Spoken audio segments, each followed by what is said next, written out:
any activity in Shaksgam Valley is concerned, we do not approve of it.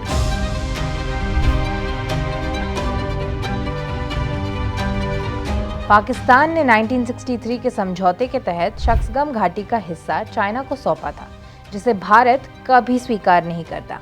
सेना प्रमुख general Upendra Dwivedi ने जो कहा उसे पूरी दुनिया जानती है और मानती है, बस चाइना ही है जो नहीं मानता। और वो फिर से कह रहा है कि शक्सगम घाटी उसकी है, लेकिन चाइना की ये बात झूठी है और ये कोई पहली बार नहीं है। वो हमेशा कुछ ना कुछ ऐसी बातें करता ही रहता है जिसका कोई लोड नहीं लेता। फिर भी उसने शक्सगम घाटी की बात कर ही दी है, तो चलिए बताते हैं इसकी पूरी कहानी। हेलो, मैं हूँ रीफा और आप देख रहे हैं ABP लाइव। शक्सगम घाटी को ट्रांस काराकोरम ट्रैक भी कहा जाता है। ये एक रिमोट हाई ऑल्टीट्यूड रीजन है। भारत का नक्शा देखिए, ये काराकोरम रेंज के नॉर्थ में पड़ता है और काफ़ी सेंसिटिव एरियाज के बिल्कुल पास है, जैसे सियाचिन ग्लेशियर और अक्साई चिन। ये रीजन चाइना के शिनजियांग प्रोविंस को टच करता है और ज्योग्राफिकली पाकिस्तान ऑक्यूपाइड कश्मीर के हुंजा गिलगिट एरिया का हिस्सा है। भारत का कहना है कि 1963 में पाकिस्तान ने इलीगली लगभग 5180 स्क्वायर किलोमीटर्स का ये एरिया चाइना को दे दिया था, एक ऐसे अग्रीमेंट के थ्रू जिसे इंडिया आज तक अनलॉफुल और इनवैलिड मानता है। India considers 1963 agreement between Pakistan China as illegal. Therefore, any activity in Shaksgam Valley is concerned, we do not approve of it, and in this terms, MEA has already issued the statement. Therefore, the joint statement which has been issued in China, what I understand about the CPEC 2.0, we do not accept it, and we consider that it is an illegal action which is being carried out by the two nations. जब India ने इस पर objection उठाया तो China की foreign ministry spokesperson माओ निंग ने कहा था कि शक्सगम चाइना का हिस्सा है और वहाँ हो रहा डेवलपमेंट बिल्कुल लेजिटिमेट है।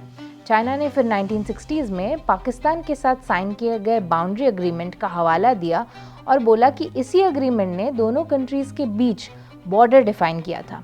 चाइना ने चाइना पाकिस्तान इकोनॉमिक कॉरिडोर यानी CPEC को भी डिफेंड करते हुए कहा कि ये सिर्फ इकोनॉमिक डेवलपमेंट और लोकल लाइवलीहुड्स इंप्रूव करने का प्रोजेक्ट है और इसका कश्मीर इशू से कोई लेना देना नहीं है। लेकिन इंडिया ने ये आर्ग्यूमेंट सीधे तौर पर रिजेक्ट किया। हमारे external affairs ministry spokesperson Randhir Jaiswal ने इस पर कहा कि शक्सगम वैली इंडियन टेरिटरी है और इंडिया ने कभी भी 1963 के चाइना पाकिस्तान बाउंड्री एग्रीमेंट को एक्सेप्ट किया ही नहीं था। Shaksgam Valley is Indian territory. We have never recognized the so-called China-Pakistan boundary agreement that happened in 1963. We have consistently maintained that the agreement is illegal and invalid. We do not recognize the so-called China-Pakistan economic corridor either, which passes through Indian territory that is under forcible and illegal occupation of Pakistan. India ने CPEC पर अपना पुराना रुख बरकरार रखा है और फिर से दोहराया है कि प्रोजेक्ट इंडियन टेरिटरी से गुजरता है जो पाकिस्तान के इलीगल ऑक्यूपेशन में है। इंडिया ने ये भी क्लियर कर दिया कि अपने इंटरेस्ट्स बचाने के लिए वो नेसेसरी स्टेप्स लेने से पीछे नहीं हटेगा। अब ये इशू सिर्फ इन स्टेटमेंट्स तक सीमित नहीं है। रिपोर्ट्स बताते हैं कि चाइना ने शक्सगम रीजन में कंस्ट्रक्शन का पेस काफ़ी बढ़ा दिया है और वो वहाँ एक ऑल वेदर रोड भी बना रहे हैं एंड ये कंस्ट्रक्शन खासकर 2017 के डोकलाम स्टैंड ऑफ के बाद तेज़ हुई है।